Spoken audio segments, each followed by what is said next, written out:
Here we are, Remington booth here at the NRA show, celebrating hunting and our Second Amendment.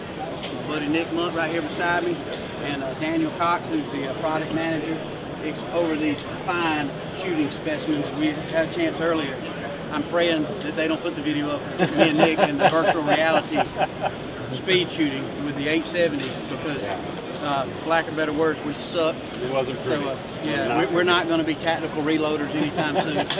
But when it comes to Remington, two things. One is, man, we're so glad to be part of the Remington family. I think it's the strongest brand in the shooting sports, and not just shooting sports, and hunting in general. I mean, Remington resonates across the board. You know, especially if you grow up in the South, East, North, or West. I mean, Remington country, man. It's like, I don't know. Even bow hunters. I mean, I bow hunt and still wear a Remington hat. It's just, it's got the right vibe. So, but what we're going to talk about today a little bit, Daniel's here, is obviously, if you've ever kept up with Nick and I, you know how much we love to turkey hunt. Like we're struggling being here right now at the NRA, not because we don't want to celebrate, protect, and make sure that some of the protesters out there that escaped their mom's basement, that's got, make some cool signs with Crayolas, protesting. We want to make sure that we can come be here. We really would like to be turkey hunting, and that's kind of our passion, I guess you'd say. So it's kind of cool to hang out with Daniel. If you work with Remington, you want to be good buddies with Daniel, because Daniel is always reinventing.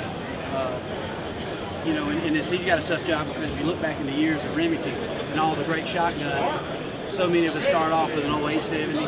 That's the first turkey I ever shot was 870. And then I got an old gun, 1187, that I call Grady. I won in a turkey calling contest. It's got a 21-inch barrel, got an extended choke tube on it. I've loved that gun. And then obviously I've got 4 or 5 1100s over the years. So now, and I definitely wanted Daniel to kind of fill you guys in, now the whole new revolution of Remington autoloaders was now put into the technology with these Versamaxes, and they got a lot of the same similarities of what you love best about the 1100s or the 1187s, but get Daniel to kind of take you through.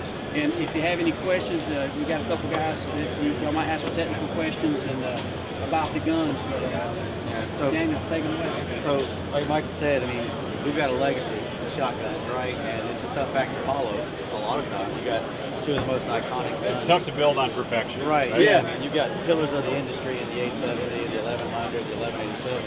And this is representative of what's going to be the future for Remington, right?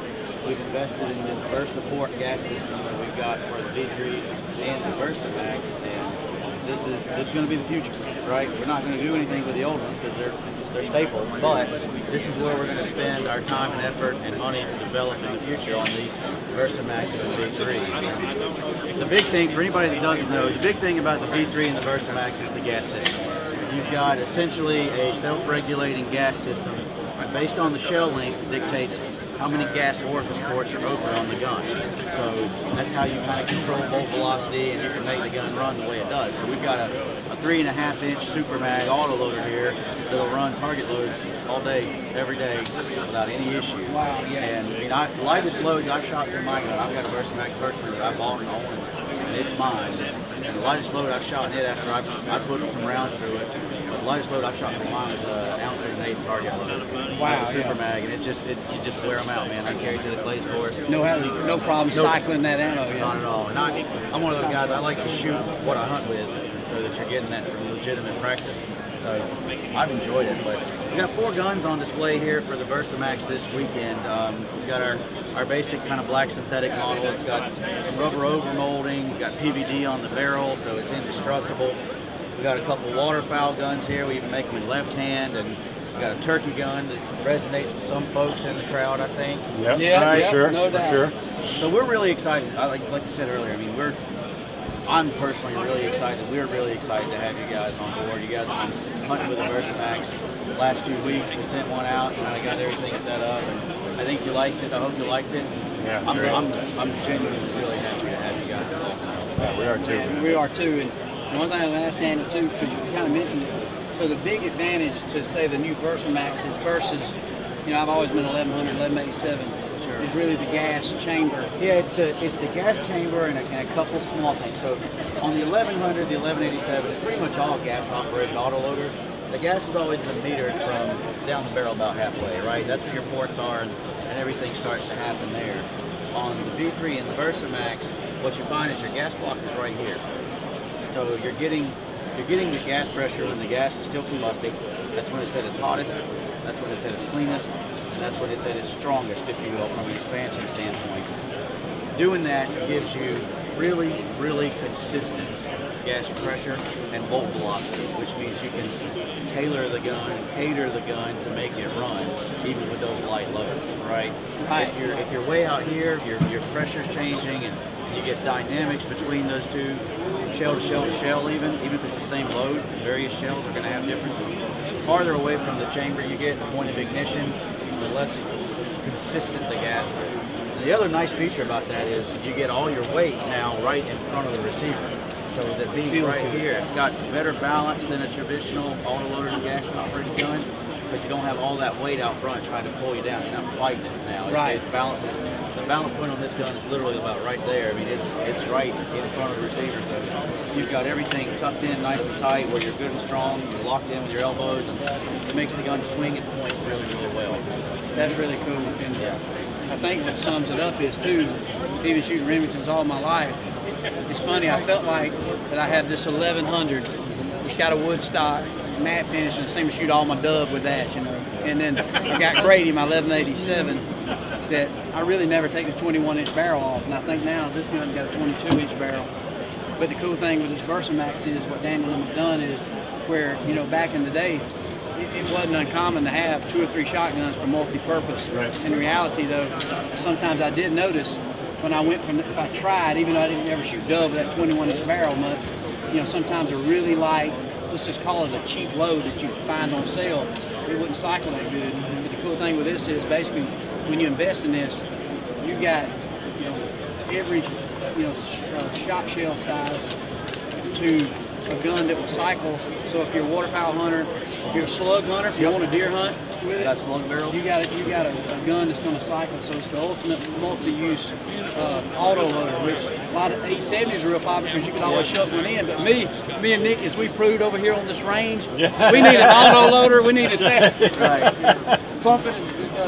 And so anyway, you got a multi-purpose gun. So whether you're going to Argentina to shoot doves, or in Alabama shooting doves, or if you want to go to Kansas and chase waterfowl, you know, and you can buy the multiple length barrels too, Dan. I think you can go if you want to. What's the long you got all the way from 28, 22 to 28. From 22 to 28. Actually, now 18. Really? We actually got a tactical barrel too. No way. Now it's a fixed bore, right? So it's a fixed bore and have screws. Yeah. Okay. Another thing too that a lot of people don't take advantage of with the Versamax, and I was telling them they should do it if they can. Most people don't know that inside this cone here, there's adjustment shims. Really? So the gun comes with shims to adjust your drop, either up or down, your cast on and off, or any combination of drop and cast that you need to get your mount perfect. I didn't realize that. If you pop this off-touch piece right out, Yeah. there's a little Allen screw, you take it out, and there's a set of shims in the box. See, I didn't realize that. I honestly thought that was just for us old Southern guys. It was cold up north, and we didn't want that cold stock. Well, it certainly helps, right? It does feel good. It's nice and soft and warm, but yeah, you've got a gasket right here, so it allows the thing to flex and move, and you can lock it in. So if you're not getting a just perfect mount with it, it lets you get that mount, because the mount's so important.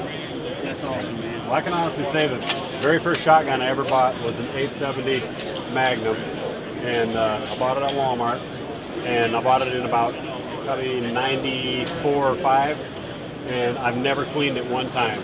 To this day, I've never cleaned it. It still runs perfect and completely reliable, and this says it all right here. Yep. Lifetime of good shooting and a great warranty that comes with it. So. And Nick is Nick's been so excited about his tradition of how his 870's never been cleaned. He's never cleaned his truck or his room, and it's just worked out. Mom keeps wanting me to clean my room, but I'm not doing it. You're not doing it. Keep it going. She even mentioned you moving out, and you're like, "No, Mom, I'm staying here." But in short, man, I'm telling you, this is a crazy celebration. I know there's probably a lot of questions out there, and I know the Remington team will be right back. You know, if you have any technical questions for Daniel or really any of the engineers and stuff. One thing that's important, we've been talking about a lot here, is within the hunting and shooting industry, you know, obviously there's been a lot of politics, there's a lot of brands out there, competitors, in one way, we're all one big family. But the cool thing about Remington, man, the campfire is lit, dude. It's warm, it's cozy. It feels like, you know, I was telling him a story of shooting that old 742, you know, semi-auto-loader, that Woodmaster I had, and it feels right, it feels good. The family here at Remington, they're hunters, they're very technical, they want to have the best product, and so I know for a fact they appreciate, you know, everybody that supports that brand, that buys the guns, from the pistols to the tactical side, shotguns, rifles, you name it. We're so tickled to be part of this family, and like I said, we like to test them out. Our favorite thing to do is to call back, and something Daniel's been working on, like, dude, you ain't gonna believe it, I couldn't get him on the first shot, but I had that third shot on him like that, you know, and didn't have any problem. Or maybe we're dove hunting and we never claimed to be great shots. So the importance of having that auto loader to cycle all 3 shells, to me and Nick, is very important. We're not macho man hunters. Sometimes we need that third shell, and if it don't come, we go home empty-handed. So maybe our first shot is just a warning shot. Yeah, scare shot. So Daniel has worked hard for rednecks just like us and you out there that maybe get nervous on the first shot. You know you got 2 more coming right behind it if you need it. 5 where it's legal. So anyway, glad you guys joined in. And, thank you guys. We had a good time. Thank you, Daniel. Thank you, Daniel. Appreciate it. Appreciate it, man. Yeah.